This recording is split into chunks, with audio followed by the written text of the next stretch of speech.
Captain Rex Morrison stared at the holographic invitation floating above his desk like a bad fever dream. Golden letters swirled in pretentious loops, accompanied by what sounded like alien elevator music. The message itself was a masterpiece of bureaucratic nonsense. "Greetings, esteemed representatives of the newly discovered species known as humans," Rex read aloud in his best mocking voice. "The Galactic Council of Advanced Civilizations cordially invites your delegation to participate in preliminary discussions regarding your planet's integration into our harmonious collective." "Yeah, harmonious collective," muttered Luna Park from her corner workstation. The young tech specialist didn't look up from her screens, but Rex could practically hear her eye roll. "Sounds like something a cult would say right before they steal your wallet." Commander Elena Torres leaned against the doorframe, arms crossed. The alien affairs expert had that look she got when she smelled trouble brewing. "Rex, the phrasing bothers me. They're not inviting Earth's government. They're inviting representatives of a newly discovered species.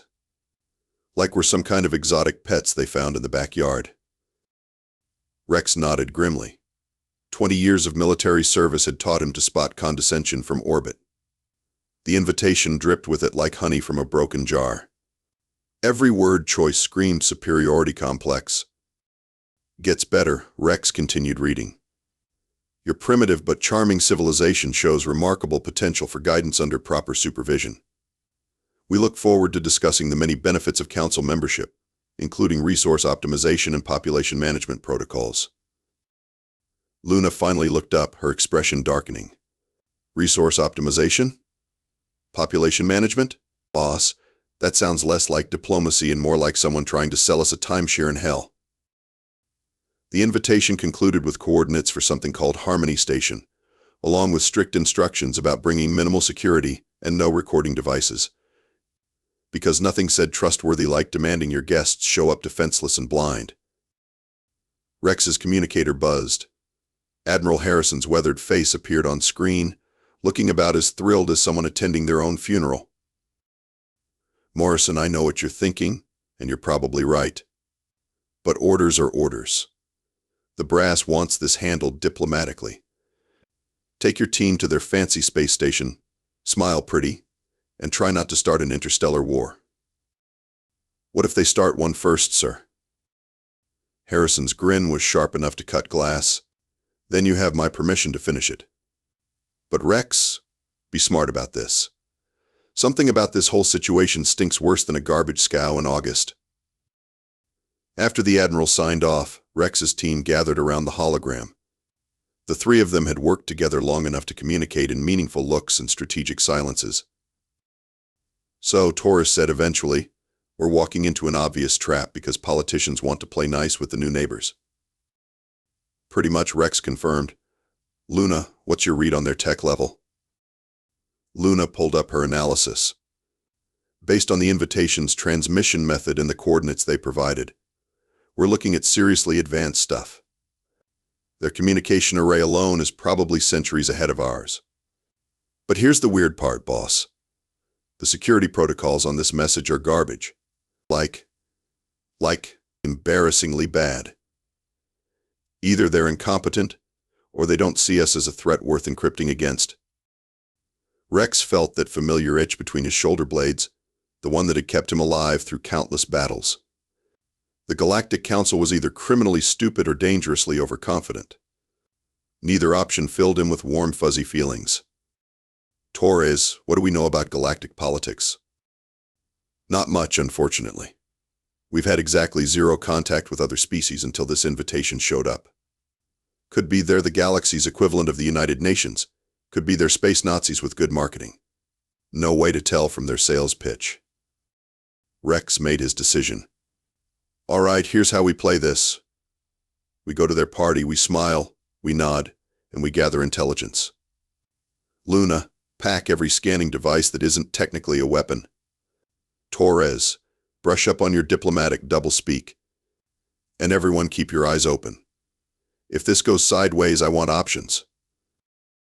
The invitation continued playing its nauseating music, filling the room with alien harmonies that sounded like dying whales.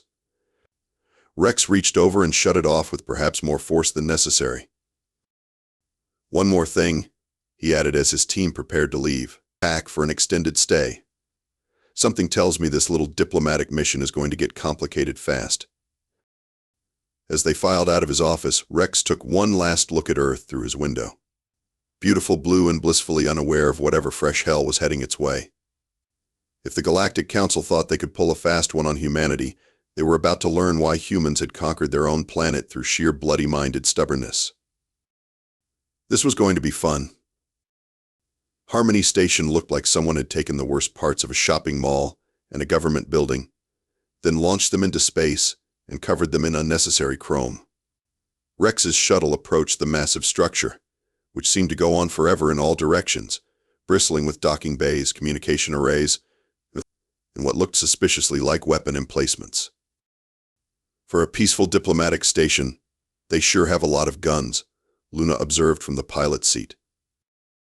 Maybe they're just decorative, Torres suggested without conviction. Rex snorted. Yeah, and I'm the Easter Bunny. Look at the positioning. Those aren't decorative. They're overlapping fields of fire designed to turn approaching ships into expensive confetti. Their assigned docking bay was clearly in the bargain basement section of the station, while other bays hosted sleek vessels that probably cost more than Earth's entire space program. But the humans were directed to a cramped berth next to what appeared to be a garbage processing facility. The welcoming committee consisted of two beings that looked like they'd raided a costume shop during a fever dream. The first was tall, bird-like, with iridescent feathers and an expression of profound boredom. The second resembled a well-dressed slug wearing what might have been the galaxy's most expensive suit. Greetings, human representatives, the bird thing said in a voice that suggested speaking to them was physically painful. I am Chancellor Vex Thul of the Apex Council. This is Counselor Griselda, Director of Resource Allocation. We welcome you to Harmony Station. Griselda oozed forward, leaving a trail of slime that somehow managed to look disapproving. How delightfully primitive your vessel appears. We were informed your species had achieved basic space travel, but this is quite rustic, isn't it? Rex bit back his first three responses, all of which would have started a diplomatic incident. Thank you for the warm welcome. We're honored to be here. Yes, well, Vex Thul fluffed his feathers dismissively. I suppose everyone deserves a chance to better themselves. Follow us. We've prepared accommodations suitable for your developmental level. The tour that followed was clearly designed to impress and intimidate. Harmony Station was massive, housing what appeared to be thousands of different species in a bewildering array of environments. Crystalline beings floated through zero-gravity chambers, while furry creatures that looked like living teddy bears scurried through forest-like corridors. It would have been fascinating if their hosts weren't so obviously showing off. The station houses representatives from over 10,000 member species, Griselda explained, her voice carrying the practiced boredom of a tour guide who'd given this speech too many times, each contributing their unique strengths to our collective prosperity. Rex noticed how many of those representatives looked exhausted, fearful, or outright miserable. The crystalline beings moved with the sluggish desperation of overworked employees, while the teddy bear creatures kept their heads down and avoided eye contact. This wasn't a harmonious collective. It was a company town in space. What exactly do these species contribute? Torres asked innocently. Vex Thul's laugh sounded like a car backfiring. Oh, they provide various services. Resource extraction, manufacturing, basic labor. Everyone finds their proper place in our system. And what happens if a species doesn't want to join? Luna inquired. Griselda's smile would have made a shark nervous. Why, they always want to join eventually. The benefits of membership are quite compelling once properly explained. Their accommodations turned out to be a cluster of rooms clearly designed for beings much smaller than humans. Rex had to duck to avoid hitting his head on the doorframe, and the beds were sized for creatures about the height of garden gnomes. The message was clear: humans were barely worth the effort of proper hospitality. Your orientation begins tomorrow, Vex Thul announced. We'll be covering the basics of galactic civilization, proper behavioral protocols, and the many advantages of council membership.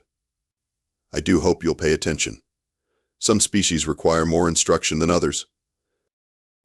After their hosts left, Rex's team gathered in what passed for a common area. Luna was already running her scanners disguised as routine equipment checks. "Boss, this place is locked down tighter than Fort Knox," she whispered. "Internal sensors everywhere, restricted access zones, and security protocols that would make a paranoid dictator jealous. Plus, I'm picking up massive energy readings from sections marked as off-limits to visitors." Torres kept her voice equally low. "Did you notice how unhappy most of the other species looked? This isn't a diplomatic alliance, Rex. It's a protection racket with better marketing." Rex nodded grimly. Every instinct he'd developed over 2 decades of military service was screaming danger. The Galactic Council's idea of diplomacy seemed to involve a lot of veiled threats and condescending lectures. Their hosts treated humans like barely civilized children who needed constant supervision. "Keep gathering intelligence," he ordered. "Something about this whole setup stinks, and I want to know what we're really dealing with before we end up like those other poor bastards shuffling around this place." Outside their quarters, the sounds of Harmony Station continued through the artificial night cycle. Machinery hummed, aliens of countless species went about their business, and somewhere in the distance, Rex could swear he heard what sounded like someone crying. Tomorrow's orientation was going to be educational, all right, just not in the way their hosts intended. "Get some rest," Rex told his team. "Something tells me we're going to need it." As Luna and Torres headed to their cramped quarters, Rex stood at the small window overlooking the station's vast interior. Thousands of species, all supposedly happy members of this galactic community, all contributing to the collective good. It looked more like a zoo than a democracy, and Rex was starting to suspect he knew which side of the bars humanity was supposed to end up on. The cultural exchange ceremony was exactly as boring as Rex had expected and twice as condescending. For 3 hours, various council members had lectured about the wonders of galactic civilization while projecting holographic displays of pristine worlds, happy aliens, and resource extraction operations that looked suspiciously like strip mines. Chancellor Vex Thul was in full pontificating mode, his feathers ruffled with self-importance as he gestured at images of council fleet formations. "You see, the beauty of our system lies in its efficiency. Each member species contributes according to their abilities while receiving the protection and guidance they require." Rex sat in his too small chair, nodding politely while fighting the urge to point out that half the protected species in the presentation looked terrified. Luna was beside him, ostensibly taking notes but actually running discrete scans of the station's internal systems. Torres sat on his other side, asking occasional diplomatic questions that subtly probed for information. "The integration process is quite streamlined," Counselor Griselda added, her slug-like form glistening under the ceremonial lights. "New member species are typically relocated to more suitable worlds while their original planets undergo necessary resource optimization." That was diplomatic speak for strip mining, Rex realized. His jaw tightened, but he kept his expression neutral.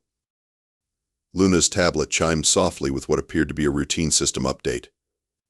In reality, she'd just cracked her way into the station's communication network. Her fingers moved casually across the screen, but Rex knew she was diving deep into restricted databases. Of course, Vex Thul continued. "The process requires careful timing. It's important that planetary leadership be properly briefed on council procedures before any major transitions begin." Torres leaned forward with apparent interest. "What kind of transitions are we talking about exactly?" Griselda's smile was oil-slick smooth. "Population relocation, resource allocation, standard integration protocols. Nothing too dramatic. Most species adapt quite well to their new circumstances." Luna's tablet chimed again, and Rex caught the slight widening of her eyes. She'd found something. Her fingers continued moving with practiced casualness, but her posture had shifted into what Rex recognized as her combat-ready stance. "I'm curious about the timeline," Torres pressed. "How long does this integration process typically take?" Vex Thul's laugh had an edge to it. "Oh, it varies by species. Some require more convincing than others. But we find that once the leadership is properly situated and communication with the home world is temporarily restricted, most populations see the wisdom of compliance." Rex felt ice form in his stomach. Communication temporarily restricted. Leadership properly situated. They weren't diplomats, they were hostages. Luna's hand moved to her pocket, tapping out a coded message in the sign language Rex's team had developed for covert operations. The message received. Big problem. Evidence acquired. Need extraction now. Rex tapped back. How bad? Luna's response made his blood run cold. Invasion fleet. Earth coordinates. Launched yesterday. The presentation continued with Vexthul droning about the benefits of council membership, but Rex was no longer listening. His mind raced through the implications. The invitation had been sent weeks ago. Just enough time to get Earth's representatives off planet before the fleet arrived. Classic hostage situation tactics: remove the leaders, then present the population with a fait accompli. Torres had picked up on the coded exchange and was now asking increasingly pointed questions about council enforcement capabilities and fleet dispositions. Vexthul answered with the smug confidence of someone who believed his plan was foolproof. Our enforcement fleets are quite capable, the Chancellor boasted. Resistance is rarely an issue once proper incentives are provided. We find that species become remarkably cooperative when their leadership's safety depends on compliance. Luna's next message was even worse. Prison colony ships and system. Earth designated for complete resource extraction. Humans classified as expendable labor force. Rex's poker face had been perfected through years of military service, but right now it was getting the work out of its lifetime. The Galactic Council hadn't invited Earth to join anything. They'd lured the planet's representatives away so they could conquer it unopposed, then use the hostages to ensure compliance. It was a good plan, ruthlessly efficient, morally bankrupt, and probably effective against most newly discovered species. Unfortunately for the Council, they'd picked the wrong species to mess with. This has been fascinating, Rex said, standing with what he hoped looked like diplomatic politeness. We'd like to discuss these opportunities with our team before proceeding. Perhaps we could reconvene tomorrow? Vexthul's eyes glittered with malicious satisfaction. Of course. Take all the time you need. I'm sure you'll find the Council's offer quite compelling once you've had time to consider all the implications. Griselda oozed closer, her smile predatory. Yes, do think carefully about your options. Some decisions can have far-reaching consequences for one's home world. As they left the ceremony, Rex's team maintained their diplomatic facadas while internally shifting into combat mode. They had maybe hours before the Council realized their little deception had been discovered, and even less time before Earth's situation became irreversible. Luna's final message of the day was 3 words that perfectly summarized their situation: we're completely screwed. Rex's response was equally concise: not yet, we're not. The Galactic Council had made 2 critical mistakes. First, they'd assumed humans would react like every other species they'd conquered, with resigned acceptance and grateful compliance. Second, they'd brought the humans to their primary command center, surrounded them with their entire leadership structure, and handed them access to their most sensitive systems. Rex smiled grimly as they walked back to their quarters. The Council was about to learn why humans had never been conquered by anyone except other humans, and why that distinction mattered more than they could possibly imagine. The real diplomacy was about to begin, and it wouldn't involve much talking. Rex gathered his team in their cramped quarters, speaking in the low tones of soldiers planning an assault. Outside, Harmony Station continued its normal operations, blissfully unaware that 3 humans were about to turn their carefully ordered world into expensive scrap metal. All right, here's what we know, Rex began. Earth's got maybe 6 hours before a Council fleet arrives to begin integration. We're hostages meant to keep our people compliant while they strip mine the planet and turn humanity into a slave labor force. Question so far? Torres raised her hand with mock politeness. Just one. Are we going to kill them all, or just the ones in charge? I'm leaning toward option 2, Rex replied. Luna, what's our tactical situation? Luna pulled up her illegally acquired schematics on her tablet. Good news and bad news, boss. Bad news, this station has enough firepower to sterilize a small moon, defensive systems that could stop a full battle fleet. and security protocols designed by genuinely paranoid psychopaths. And the good news? Luna's grin was sharp enough to cut diamond. It was all designed by committee. I found 17 different ways to turn their own systems against them, and that's just from a casual hack. Give me 30 minutes of unrestricted access, and I can turn this place into the galaxy's most expensive fireworks display. Rex nodded. Torres, what about those other species we saw? Think any of them might want to help with a little revolution? Torres's smile was diplomatic and terrifying. Rex, half the beings on this station look like they're one bad day away from open rebellion. The other half look like they're planning one already. If we can prove the Council's been lying about their voluntary membership program, we'll have more allies than we know what to do with. Perfect. Rex stood, feeling the familiar calm that came before combat. Here's the plan. Luna, you're going to hack every system on this station and turn their own defenses into party favors. Torres, you're going to start a revolution among the member species. I'm going to have a heart-to-heart conversation with our hosts about their hospitality. Luna was already packing her gear. What about the invasion fleet heading for Earth? Rex's smile was cold as space. One problem at a time. First we wreck their command center, then we deal with their fleet. Any questions? Torres strapped on her equipment harness. Just one. When this goes sideways, what's our extraction plan? Same as always, Rex replied. Win or die trying.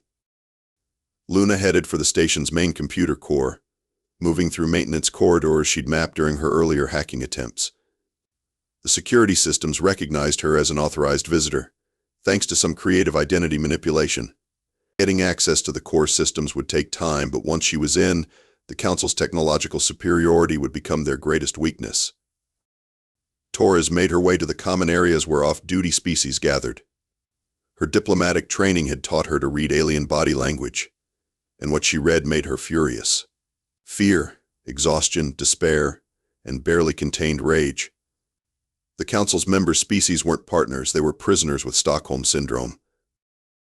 She started with the crystalline beings she'd noticed earlier. Their translator implants made communication possible, and their grievances made revolution inevitable. Pardon me, Torres said to a cluster of crystal entities, but I couldn't help noticing you seem unhappy. Is everything all right?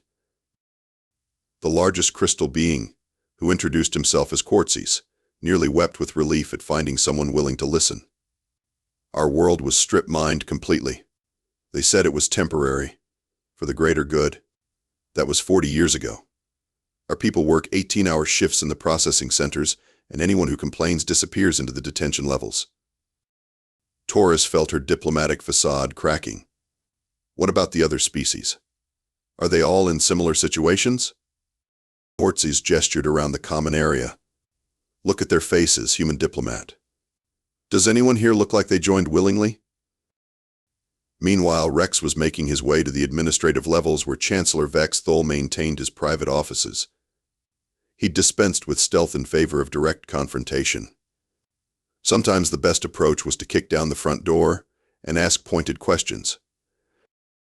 Vex Thol's office was a monument to ego and poor taste, decorated with trophies from conquered worlds and holographic displays showing Council fleet deployments. The Chancellor himself was reviewing reports when Rex entered uninvited. "Ah, Captain Morrison," Vex Thol said without looking up. "I trust you've had time to consider our generous offer." "Oh, I've considered it," Rex replied, settling into a chair with casual insolence. "Funny thing about your offer, though. It sounds less like diplomacy and more like a protection racket with better marketing." Vex Thol's feathers ruffled with irritation. "I'm afraid I don't understand your primitive terminology." Rex leaned forward, his voice dropping to conversational levels that somehow managed to sound threatening. "Sure you do. You invite the leadership off-world, then show up with an invasion fleet and prison ships. Classic hostage situation. The only thing you're missing is a ransom demand." The Chancellor's composure cracked slightly. "You seem to be laboring under some misconceptions about the nature of Council membership." "Am I?" Rex pulled out his tablet, displaying the intelligence Luna had gathered. Because according to your own internal communications, Earth is scheduled for complete resource extraction starting tomorrow. Population to be relocated to forced labor colonies. Resistance to be dealt with through hostage execution. Vexthul went very still, his predatory instincts finally recognizing a genuine threat. How did you access classified council communications? Rex's smile was all teeth. We're humans, bird brain. We specialize in doing things that should be impossible. Like turning your own station against you. As if on cue, the lights flickered and alarms began sounding throughout Harmony Station. Luna had reached the core systems and was beginning her campaign of creative sabotage. Emergency lighting bathed everything in red, and automated voices began announcing system failures in dozens of alien languages. What have you done? Vexthul demanded, rising from his chair. Rex stood as well, towering over the alien chancellor. We've done what humans do best. We've improvised, adapted, and overcome. Your invasion fleet is about to receive some very bad news, your station is coming apart at the seams, and your little protection racket is about to become a revolution. Outside the office, the sounds of chaos were growing louder. Species that had been oppressed for decades were finally fighting back, guided by Torres's diplomatic skills and fueled by 40 years of accumulated rage. Rex looked at Vexthul with something approaching pity. You know what your biggest mistake was? You assumed we'd roll over like everyone else. But humans don't surrender. We get stubborn, we get creative, and we get even. The Chancellor was reaching for what looked like a weapon when the lights went out completely. In the darkness, Rex's voice carried a promise of violence. Welcome to Earth diplomacy, you feathered fool. Class is now in session. Harmony Station was coming apart like a cheap suit in a hurricane, and Rex couldn't have been prouder of his team's work. Emergency lighting cast nightmarish shadows throughout the corridors as automated systems announced failures in 17 different languages, most of which sounded like angry gibberish. Luna had turned the station's own security network into a weapon of mass confusion. Doors sealed randomly, cutting off escape routes for Council security forces while opening pathways for the rebelling species. Artificial gravity fluctuated between crushing weight and zero-G chaos, making coordinated defense impossible. The environmental systems were pumping sleep gas into the administrative levels while flooding the detention centers with pure oxygen to keep the revolutionaries alert and energized. Luna to Rex, her voice crackled through the communication chaos. I've got good news and great news. Good news, their invasion fleet just received updated orders to abort the Earth mission and return to defend the station. Great news, I've locked them out of their own communication systems, so they can't coordinate worth a damn. Rex was currently zip-tying Chancellor Vexthul to his own desk chair while the bird-like alien squawked indignantly about diplomatic immunity and council protocols. Outstanding work. What's the status on our revolution? Torres's voice joined the channel, punctuated by what sounded like explosions in the background. Rex, we've got 43 species in open revolt. The detention levels have been completely liberated, and someone just set the Council's trophy room on fire. Also, Councillor Griselda is barricaded in her office demanding to negotiate a surrender. Tell her to get in line, Rex replied, tightening Vexthul's restraints with perhaps more enthusiasm than strictly necessary. I'm having a fascinating conversation with her boss about the finer points of interstellar law. Vexthul stopped struggling long enough to glare at his captor. You cannot possibly hope to hold this station. Council reinforcements will arrive within hours. Rex checked his tablet, where Luna had thoughtfully provided real-time updates on the fleet status.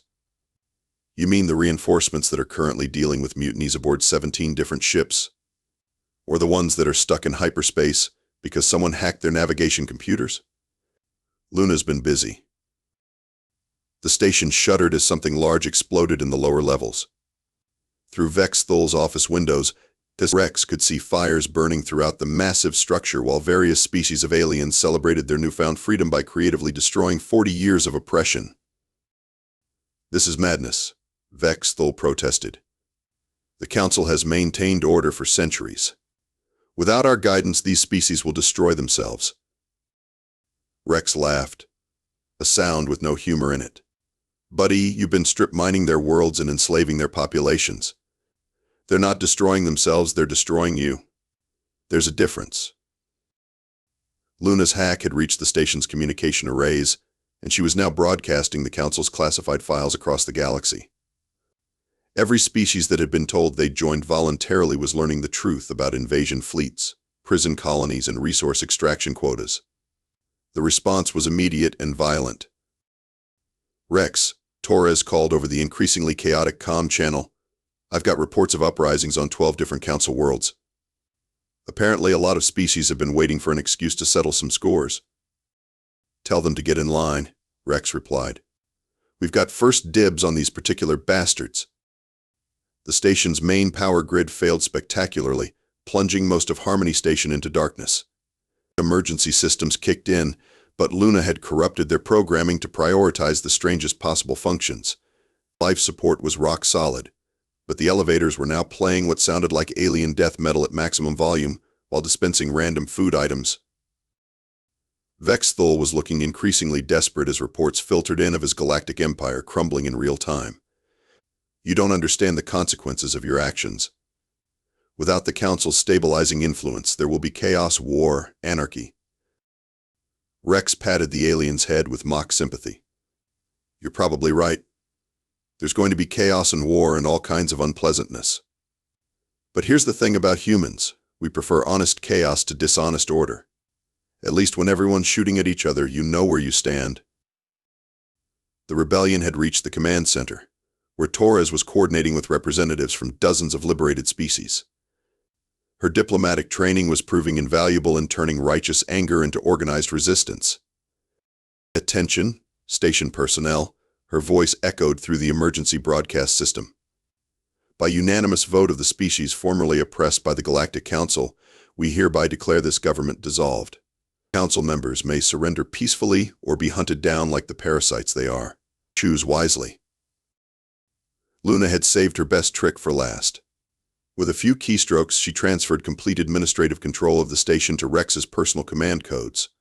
40,000 years of technological advancement, and it was all his to command. Vex Thul, Rex said, settling behind the Chancellor's own desk. I hereby accept your unconditional surrender on behalf of Earth and every other species you've screwed over. Your fleet is standing down, your empire is in open revolt. And your station now belongs to someone who actually believes in voluntary membership. Through the office's communications system, Rex could hear Counselor Griselda attempting to negotiate with Torres. The conversation was not going well for the slug-like bureaucrat. Perhaps we could discuss a transition period, Griselda was saying. Surely some accommodation could be reached. Torres's response was diplomatically brutal. You're facing 43 species worth of war crimes charges. The only accommodation you're getting is a choice between prison or community service. I'd recommend the community service. The prisons are likely to be somewhat hostile. Rex opened a channel to the entire station. Attention, citizens of the former Harmony Station. This is Captain Rex Morrison of Earth. As of right now, this facility is under new management. The Galactic Council is hereby dissolved, their empire is terminated. And everyone is free to go home. Those who wish to stay and help build something better are welcome. Those who want to hunt down fleeing council members have my blessing. The cheer that went up from 43 different species was audible, even through the station's damaged hull. Rex leaned back in Vex Thul's chair, watching the Chancellor's empire burn through the office windows. You know what the best part is? Rex told his prisoner. Earth doesn't even know what happened yet. Wait until they find out that 3 humans accidentally conquered a galactic empire while trying to attend a diplomatic meeting. Outside, the revolution continued with the enthusiasm of people who had been waiting decades for the chance to settle accounts. Rex suspected it was going to be a very educational experience for everyone involved. Humanity had just announced its arrival on the galactic stage, and the announcement had come with explosions. 6 months later, Rex sat behind what used to be Chancellor Vex Thul's desk, trying to make sense of a budget report written in 17 different alien languages. The former Harmony Station had been renamed Freedom Station, though most inhabitants just called it that place where the humans broke everything. The transformation had been remarkable. Where once thousands of species had shuffled through their daily routines in fearful compliance, now they moved with purpose and something approaching happiness. The detention levels had been converted into schools and cultural centers. The forced labor facilities were now voluntary cooperatives. The trophy room had become a memorial to the Council's victims. It turned out that running a galactic civilization was significantly more complicated than conquering one. Rex, Luna called from her workstation, which had expanded to occupy most of what used to be the Chancellor's private dining room. We've got another problem. The Zephyrian trade delegation is demanding exclusive mineral rights to the Kepler system. The Crystalline Assembly wants war crimes trials for every former council member. And someone's been using the communication arrays to broadcast what I can only describe as alien soap operas. Torres looked up from her own stack of diplomatic correspondence. Also, the Slug People's Liberation Front wants to rename themselves the Free Mollusk Coalition. The bird-like apex species are demanding reparations for their feathers being used as decorations, and 3 different worlds are claiming the same system as their ancestral homeland. Rex rubbed his temples, wondering not for the first time if they should have just let the council keep running things. What's the good news? Good news is that nobody's shooting at each other, Torres replied. Yet. Hillinget. Also, Luna added cheerfully, Earth's new status as the galactic capital of revolution means we're getting about 10,000 alien tourists a week. Apparently, humans are considered exotic and dangerous, which is great for the economy but terrible for traffic control. Through the office windows, Rex could see the latest group of tourists being guided through the station by former council security guards who had enthusiastically embraced their new careers in hospitality. The irony was not lost on him. A soft chime announced an incoming message from Earth. Admiral Harrison's face appeared on the holographic display, looking simultaneously proud and exasperated. Morrison, I've got good news and bad news. Good news, the UN Security Council has officially appointed you as Earth's first galactic ambassador. Bad news. Marines. They're also holding you personally responsible for the 15 different interstellar incidents that have occurred since you accidentally started a revolution. Rex sighed. What kind of incidents are we talking about, sir? Well, there's the trade war between the Mining Guild and the Agricultural Collective, the territorial dispute over the Centauri system, and something called the Great Tentacle Uprising that I'm told is your fault somehow. Also, apparently you're invited to a wedding between 2 species that were mortal enemies until last week. Torres perked up at that. Oh, that's the Crystalline Mollusk Alliance ceremony. It's actually quite romantic. They bonded over their shared hatred of bureaucratic oppression. Wonderful, Harrison said dryly. Rex, I don't suppose you have any plans for fixing the mess you've created? Rex gestured around the command center, where representatives from dozens of species were working together to solve problems, mediate disputes, and generally try to build something resembling a functional government. We're working on it, sir. Turns out that freedom is messier than tyranny, but most folks seem to prefer it anyway. Luna's workstation chimed with an urgent alert. Boss, we've got incoming ships. 3 vessels.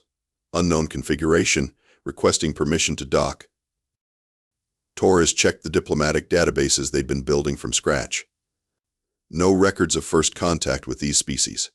Could be refugees from the Outer Rim, or possibly Council loyalists looking for revenge.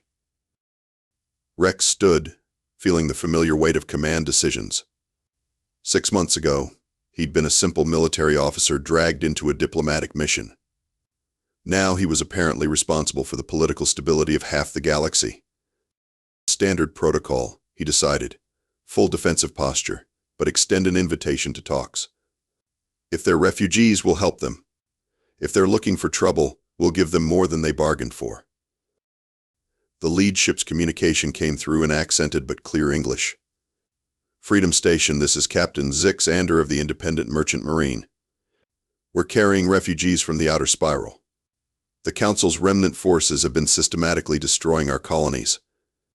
We've got 300 families aboard, including children. We're requesting sanctuary. Rex exchanged glances with his team. This was exactly the kind of situation they'd been dreading and preparing for. Captain Zixander, this is Ambassador Morrison. You're cleared for Docking Bay 7.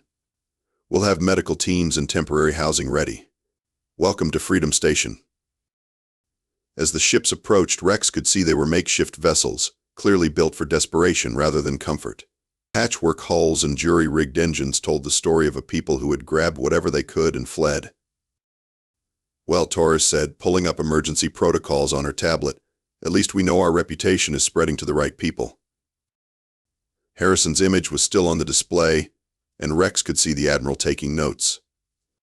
Rex, I'm authorizing emergency humanitarian aid. Earth's new galactic status means we need to be seen helping refugees, not turning them away. Understood, sir. Luna, coordinate with the docking authority. Torres, contact the medical bay and the cultural liaison office. We're going to need translators and probably some kind of temporary shelter arrangement.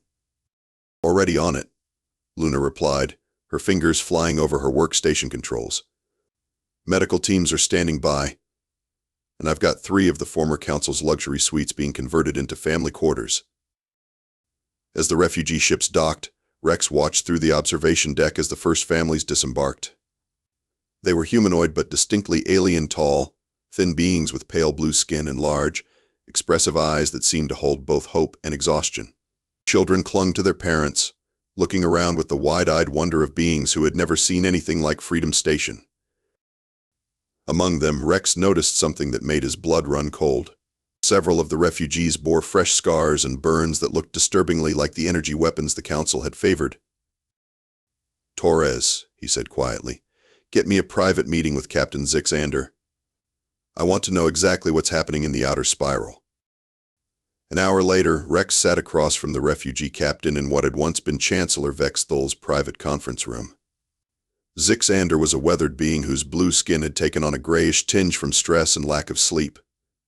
His large eyes held the haunted look of someone who had seen too much.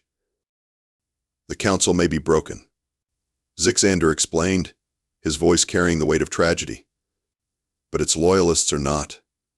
They formed what they call the Restoration Fleet, former council military who believe that order must be restored at any cost. They're systematically targeting worlds that declared independence after your revolution. Rex felt a familiar knot forming in his stomach. How many worlds are we talking about?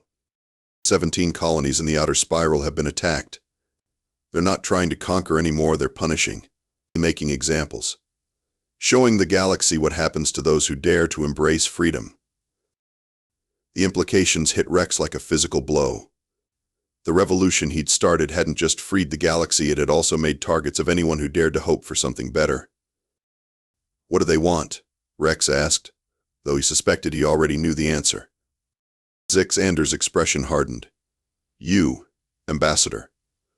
They want the human who destroyed their perfect order. They're willing to burn the galaxy to get their revenge.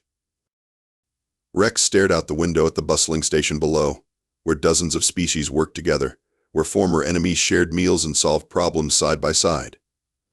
It was messy, chaotic, and imperfect, but it was free.